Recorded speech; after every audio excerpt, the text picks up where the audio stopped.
Bom dia, queridos, graça e paz do Senhor. Hoje é domingo, dia 9 de novembro.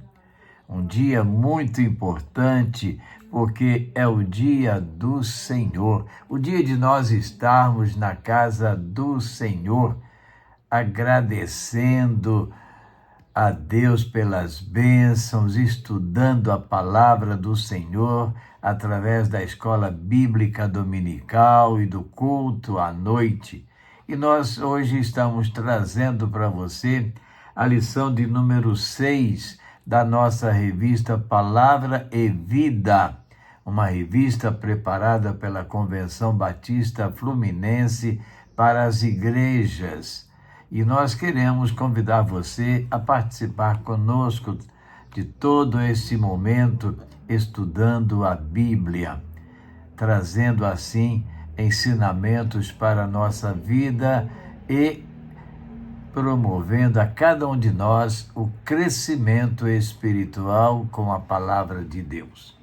Mas antes vamos ler para você, aliás, a lição de hoje está baseada em 1 Timóteo capítulo 5. E a nossa devocional de hoje, domingo, exatamente o capítulo 5 da primeira carta de Paulo a Timóteo. E nós vamos ler todo este capítulo com você.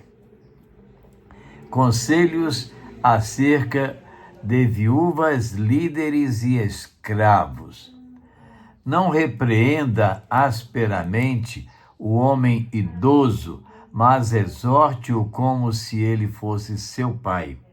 Trate os jovens como a irmãos, as mulheres idosas como a mães, e as moças como irmãs, com toda a pureza. Trate adequadamente as viúvas que são realmente necessitadas, mas se uma viúva tem filhos ou netos, que estes aprendam primeiramente a colocar a sua religião em prática, cuidando de sua própria família e retribuindo o bem recebido de seus pais e avós, pois isso agrada a Deus. A viúva realmente necessitada e desamparada põe sua esperança em Deus e persiste dia e noite em oração e em súplica. Mas a que vive para os prazeres, ainda que esteja viva, está morta.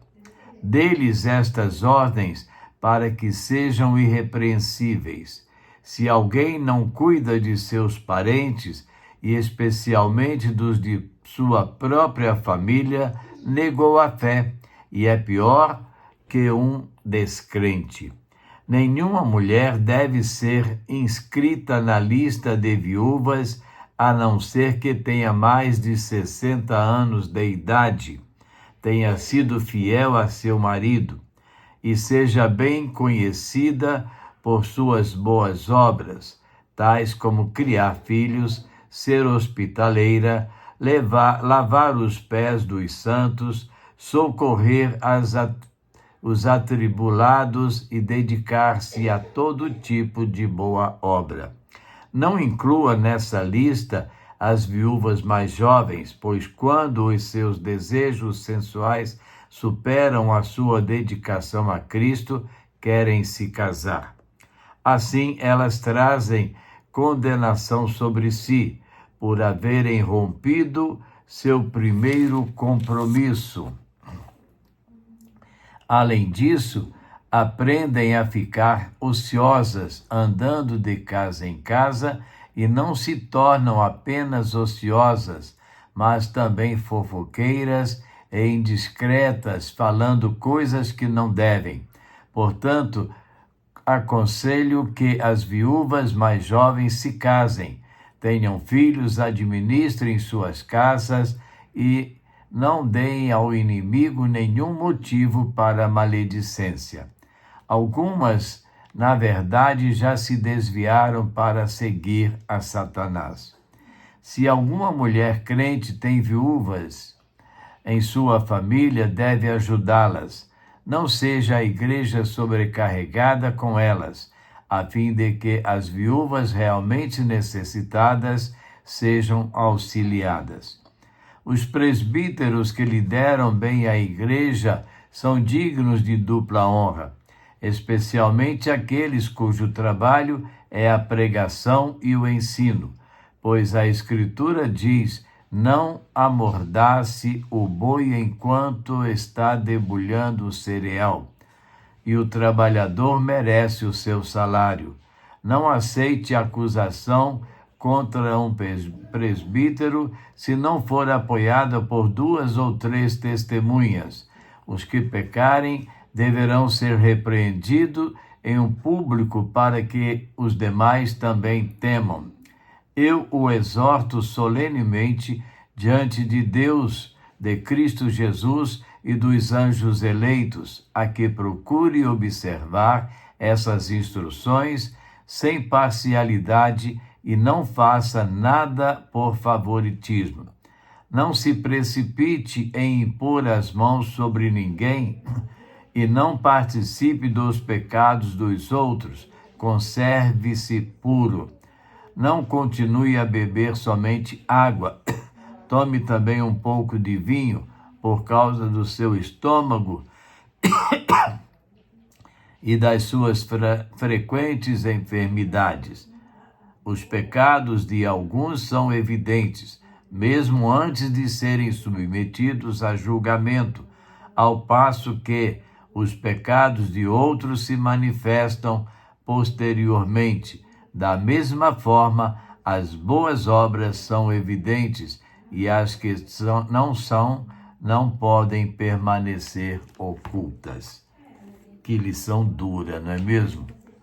Vamos ver o que os nossos comentaristas falam dentro desse texto, formando assim a nossa lição de hoje. O tema da nossa lição de hoje: discipulado com respeito e responsabilidade.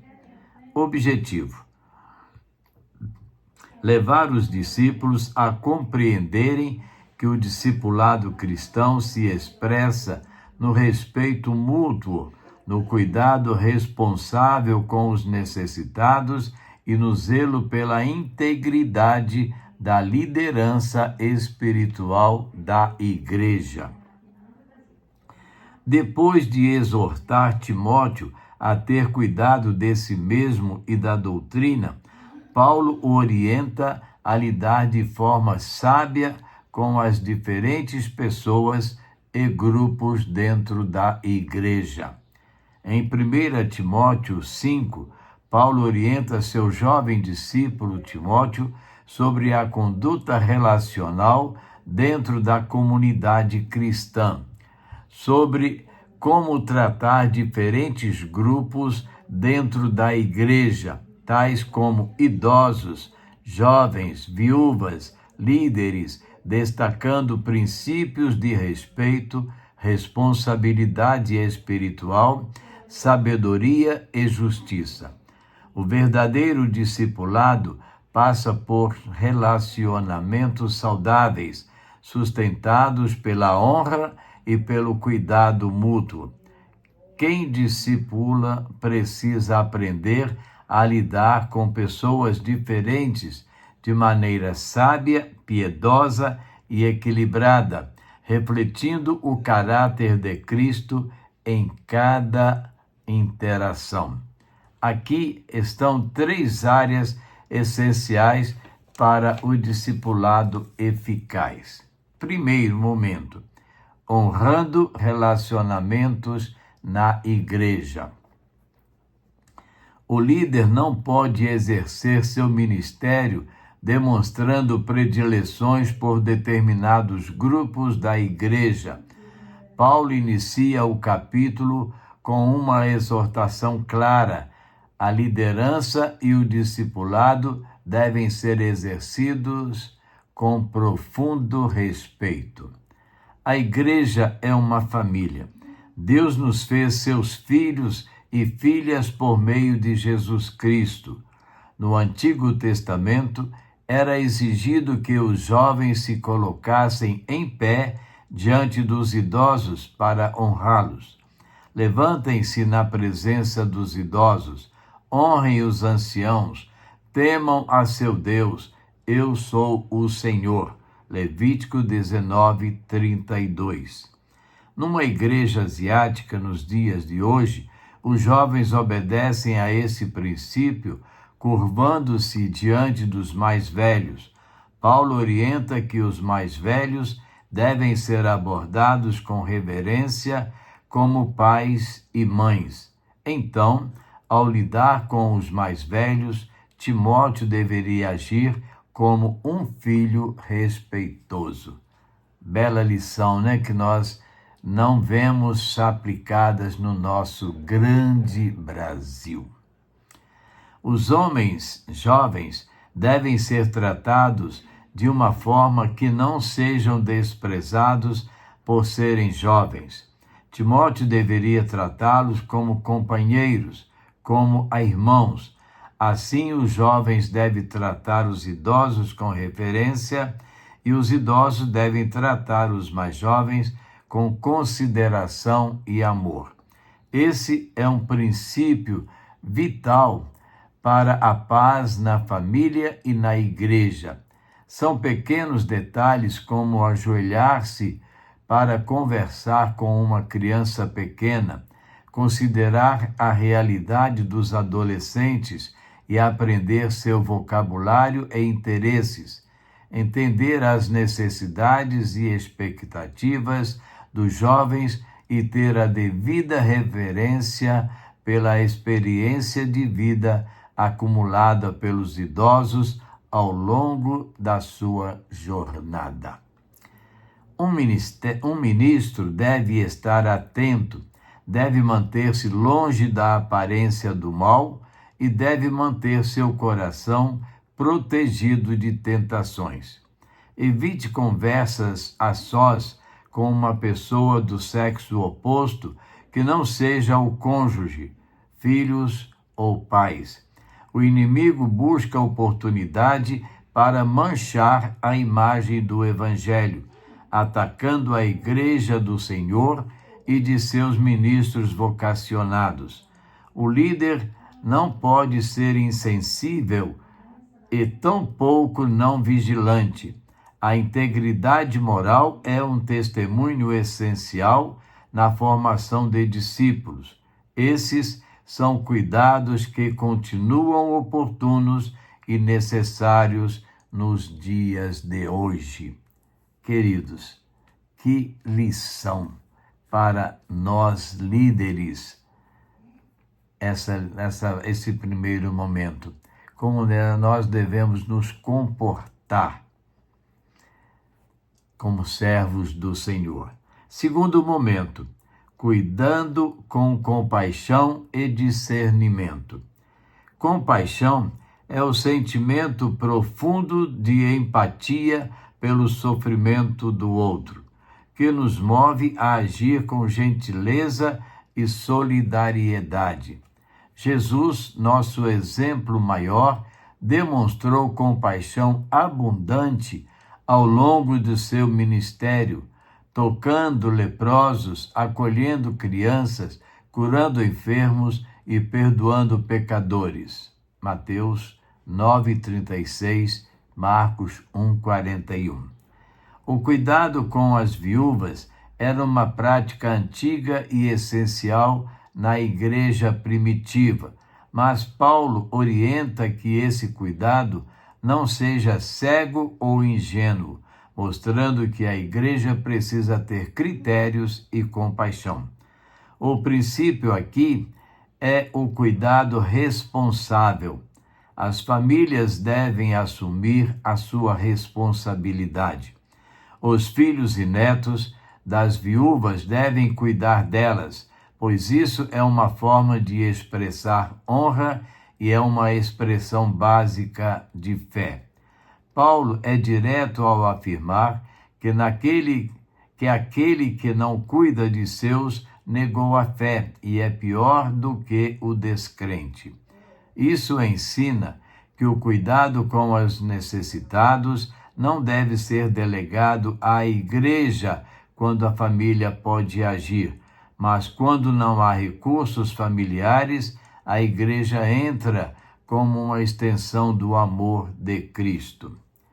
Na expressão de compaixão, precisamos também de discernimento espiritual, que é a capacidade dada pelo Espírito Santo para entender o que está por trás das situações, identificar necessidades reais e agir com sabedoria. Hebreus 5,14. No contexto do discipulado, cuidar com discernimento significa saber quando incentivar, quando corrigir, quando dar espaço e quando confrontar. Nem sempre o que o discipulado pede é conforto imediato. Às vezes, é uma palavra dura para o crescimento. 2 Timóteo 4:2. O equilíbrio entre compaixão e discernimento evita o erro de ser indiferente às necessidades, mas também o erro de ser permissivo ou precipitado. O terceiro momento fala do cuidado e justiça no trato com os líderes. O cuidado com os líderes espirituais é parte essencial do bom funcionamento da igreja. Paulo afirma que os presbíteros que presidem bem devem receber dupla honra, especialmente os que trabalham na pregação e no ensino. A expressão dupla honra envolve tanto o respeito público quanto o sustento material. Ele reforça isso citando a lei de Moisés: não atarás a boca ao boi que debulha, e as palavras de Jesus: digno é o trabalhador do seu salário. A igreja discipuladora cuida bem dos que a alimentam espiritualmente. Contudo, os líderes não estão acima da correção. Nenhuma acusação deve ser aceita sem 2 ou 3 testemunhas, mas, quando comprovada, a falta deve ser tratada publicamente para servir de exemplo. Timóteo é exortado a agir sem parcialidade e com temor diante de Deus. Uma liderança saudável é aquela que presta contas, é corrigível e vive com temor diante de Deus e da congregação. Daí a importância do cuidado na escolha e consagração dos vocacionados. A imposição de mãos simboliza a consagração de novos líderes. Paulo adverte: não te apresses em impor as mãos a ninguém. Liderança espiritual exige discernimento. O presbítero precisa ser um obreiro aprovado, precisa estar apto a ensinar. Por isso, é preciso tempo para que a decisão de ordenação de um presbítero seja fruto de oração, discernimento espiritual e confirmação do Espírito Santo.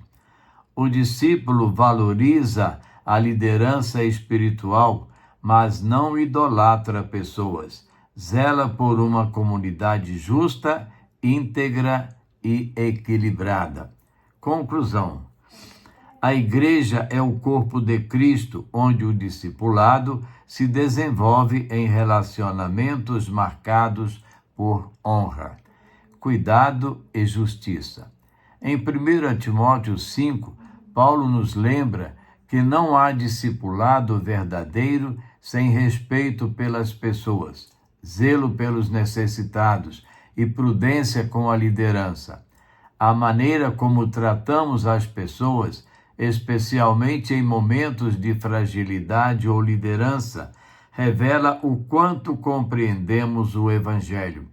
O discipulado autêntico nos transforma por inteiro, inclusive na forma como nos relacionamos dentro da igreja. Viver o Evangelho na prática é uma evidência de que estamos crescendo como discípulos do Senhor. Agora, finalizando a nossa lição, 3 momentos para você pensar, refletir e agir. Tenho buscado discernimento espiritual para agir na hora certa? Estamos cuidando, procurando informações, vendo as coisas que têm acontecido de maneira correta? Segundo, como tenho demonstrado compaixão na minha forma de cuidar dos discípulos? Como eu estou tratando os meus discípulos? Com dedicação, com segurança, com honestidade? Como estou agindo? Com amor? E terceiro e último, como posso melhorar meu relacionamento com diferentes faixas etárias dentro da igreja, tratando a todos com o devido respeito a que se merece, não bajulando uns em detrimento de outros, como alguns fazem, não nos, assim, derretendo por algumas situações, mas sendo coerentes com todas as fases, com todas as etapas, da mesma forma, tratando um grupo como devemos tratar a outro grupo. Assim nos ensina a palavra de Deus. Vamos orar então, buscando ao Senhor a sabedoria para cada momento da nossa vida. Eterno Deus e Pai, muito obrigado, Senhor, por uma lição tão oportuna que nós estamos recebendo, ó Deus, que nos ensina a atuar como crentes, como discipuladores, como discípulos, como líderes, ó Deus, em cada função que estejamos exercendo aquele ministério que o Senhor nos atribuiu. Que nós possamos, Deus, ser pessoas dignas, pessoas autênticas, pessoas que seguem os teus ensinamentos com equidade, com seriedade, ó Deus, que sejamos sinceros, que sejamos obedientes às tuas instruções, Pai, ajudando-nos a observar os teus ensinamentos, os teus preceitos, capacitando-nos, ó Deus, para agir naquilo que convém ao Senhor que façamos. Muito obrigado, Deus, porque o Senhor nos tem ensinado. Agora queremos clamar, ó Deus, pelos enfermos, aqueles que estão precisando da misericórdia do Senhor, que estão precisando das nossas orações. Nós queremos clamar o nosso clamor, ó Deus, para que o Senhor possa restaurar a saúde, ó Deus, revigorando as forças. Também, ó Deus, queremos te agradecer por aqueles que estão passando por momentos de melhoras, ó Deus, como a irmã Isabel Bueno, ó Deus, que o Senhor continue abençoando a sua vida, o Arthurzinho, ó Deus, que o Senhor continue cuidando daquela criança, daquela família, ó Deus, que precisa tanto do Senhor nestes momentos. Também, ó Deus, te pedimos pela nossa igreja, que o Senhor continue, ó Deus, cuidando da nossa igreja, das feridas, ó Deus, colocando um bálsamo e restaurando. Pedimos pelas nossas famílias, ó Deus, em toda a sua extensão, que a graça e misericórdia do Senhor possam pairar em cada coração, dando sabedoria, discernimento e, ó Deus, conhecimento, acima de tudo, dos teus ensinamentos. Muito obrigado, Deus. Fica conosco, abençoa a campanha de missões, os missionários, Deus, onde estiverem trabalhando, que a graça do Senhor esteja com eles. Nós oramos, Deus, agradecidos, clamando ao Senhor por tudo, em nome de Jesus. Amém. Mais uma melodia que fala do homem feliz. Quem é feliz nesse mundo, não é? Então nós vamos ver agora nessa melodia, vamos tocar 2 estrofes para que os irmãos possam entender bem esse hino. É o hino de número 388.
E assim, queridos, estamos chegando ao final da nossa EBD. Mas eu quero ler para você a letra da primeira estrofe deste hino. Feliz é o homem que não vai conforme os ímpios vão, nem com os pecadores tem alguma comunhão. De acordo com a nossa lição, este hino. Precisamos estar atentos a não nos misturarmos com os ímpios, não nos deixarmos levar pela influência dos pecadores. Muito bem. Hoje é domingo, dia do Senhor, aquele dia maravilhoso de estarmos na casa do Senhor, celebrando ao Senhor. Se você pôde ir à escola dominical, ótimo. Se você ainda vai, aproveite bastante o estudo de hoje. E se você não pôde ir pela manhã, vá à noite à casa do Senhor, celebrar a Deus com os demais irmãos, naquele momento de adoração, naquele momento de comunhão, assim, juntos, para agradecer a Deus, para clamar ao Senhor, para andar na presença e na dependência do Senhor. E amanhã é segunda-feira, estamos iniciando uma nova semana. Que Deus nos dê uma semana de bons ensinamentos, de bons momentos. E nós queremos dizer para você, aproveite, viva na presença do Senhor. Porque, se Deus permitir, amanhã estaremos trazendo para você uma nova reflexão da palavra do Senhor para edificação das nossas vidas. Portanto, queridos, a todos um bom dia na graça e paz do Senhor. Aproveite este domingo, dia do Senhor. Viva para o Senhor. Amém?